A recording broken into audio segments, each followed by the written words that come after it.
I wore the wrong color to a family gathering by accident, and 3 different people asked if I was feeling okay.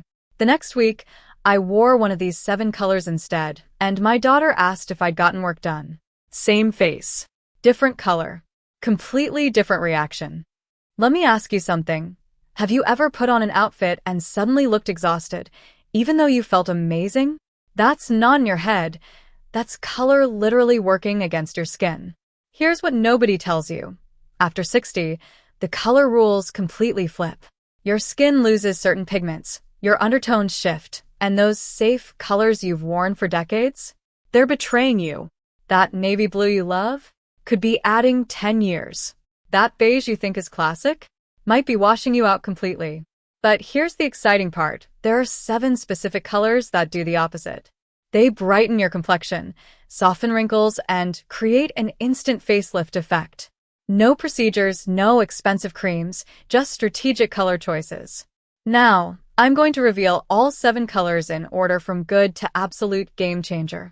But here's the thing. Color number 7 is so powerful, so universally flattering, that when I wore it to my doctor's appointment, she literally stopped mid-sentence and said, "What are you doing differently?" So you need to stick with me until the end, because that color might just change how you get dressed forever. And that color that made everyone think I was sick? We're exposing that one first. But quickly, hit that subscribe button right now, because next week I'm revealing the makeup colors that age you faster than smoking. Soft periwinkle blue. This might surprise you, but this dusty, soft blue-purple is absolutely magical after 60. Here's why. It brightens the whites of your eyes instantly, which is something we all need because as we age, our eyes can look a bit yellowish or dull.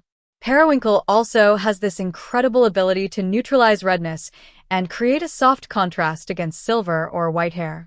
If you've gone gray or white, this color makes your hair look intentional and elegant, not washed out. I wore a periwinkle cardigan to my book club last month, and 2 women immediately asked where I got it. One of them told me later she bought 3 tops in this color. That's how good it is. Dusty rose or muted mauve. Listen, I know what you're thinking. Pink is for little girls. Stop right there. We're not talking hot pink or bubblegum. We're talking about sophisticated, muted rose tones. These colors bring natural warmth back to your face. After 60, we lose that rosy glow in our cheeks, and wearing dusty rose near your face literally gives it back. It's like makeup, but better because it looks completely natural. My friend Janet wore a mauve blouse to our lunch last Tuesday, and I kept thinking she looked so healthy and vibrant. That's the power of this color. It mimics the flush of healthy circulation. Warm camel or soft tan. Here's where it gets interesting.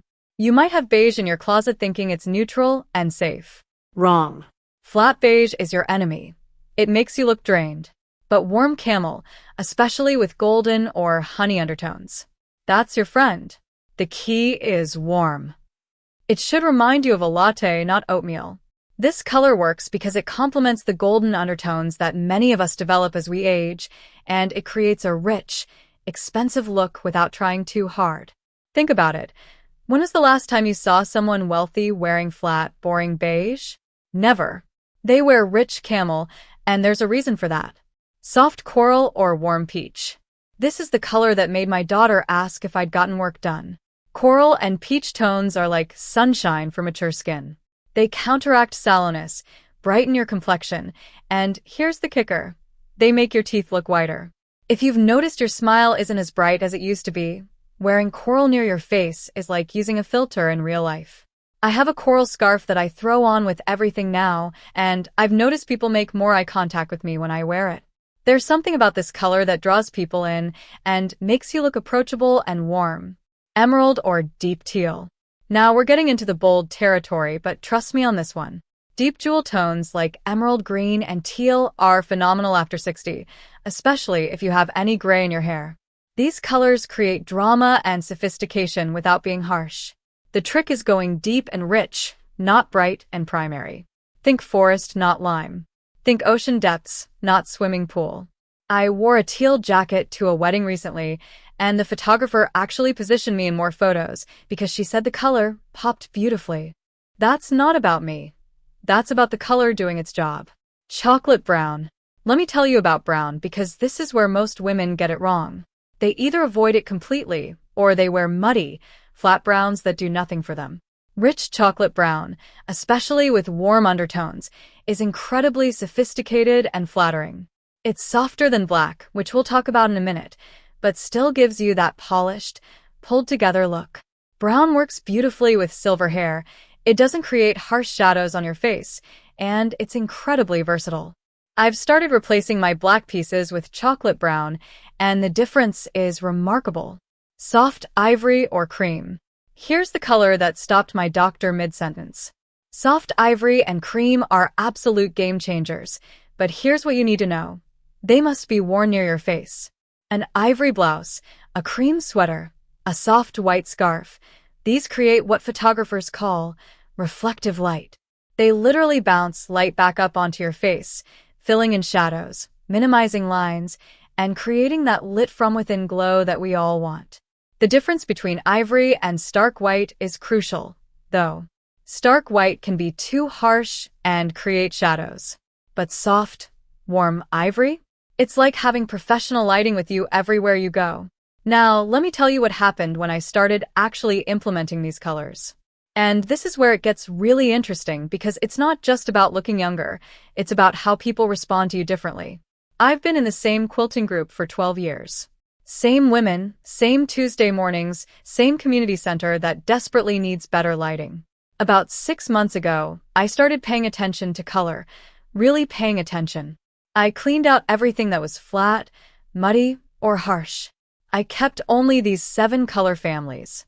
Within a month, I noticed something strange. People were asking in my opinion more. They were sitting next to me more often.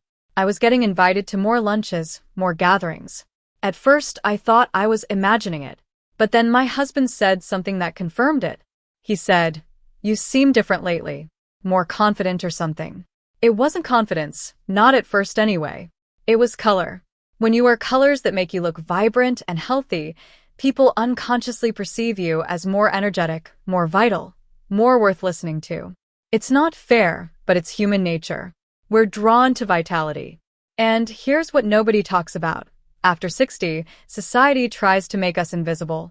We feel it in stores when salespeople look past us. We feel it in restaurants when servers seat us in the back. We feel it in conversations when younger people talk over us. But color, strategic, intentional color, fights back against that invisibility. I want to share something personal. After my husband retired 3 years ago, I felt myself shrinking. Not physically, but socially. I wore more black, more navy, more neutral colors because I thought that's what older women should wear. I thought I was being elegant and appropriate. But I was actually disappearing. The day I wore that ivory blouse, the one that made my doctor stop mid-sentence, she asked me what I was doing differently because I looked so vital. That word stuck with me. Vital. Not younger, not prettier, vital. Alive. Present. Here. That's what these colors give you. They don't turn back time. They make you look like the most vibrant, alive, present version of yourself right now. Now, let's talk about what to avoid because this is just as important. You know those colors I mentioned at the beginning? The ones that made people ask if I was feeling okay? Let me tell you about those, because I need you to avoid my mistakes. Pure black is incredibly harsh against mature skin. It creates shadows, emphasizes every line, and drains color from your face. If you love black, and I get it, it's easy and classic, try chocolate brown or charcoal gray instead. Flat beige and taupe without any warmth will wash you out completely. They make you look tired and ill. If someone has ever said, "Are you feeling okay?" when you're actually feeling great, check what color you're wearing. I'd bet money it's flat beige. One last tip, avoid bright, stark white. It creates harsh contrast and can make skin look dull. Soft ivory or cream is usually more flattering. Gray can also be tricky. Unless it has warm undertones, it may leave you looking washed out. The truth is, getting older doesn't mean fading into the background. The right colors can make your eyes brighter, your skin warmer, and your whole presence more vibrant. Tomorrow, try one of these 7 colors near your face in natural daylight and compare it to what you normally wear. You'll be surprised by the difference. This isn't about vanity. It's about showing up fully and confidently as yourself. You've earned every year, every line, and every silver strand. These colors don't hide them, they celebrate them. If you enjoyed this video, subscribe for more style tips, and let me know in the comments which color you'll try first. And if this helped you, share it with a friend. We're not fading away, we're just getting started.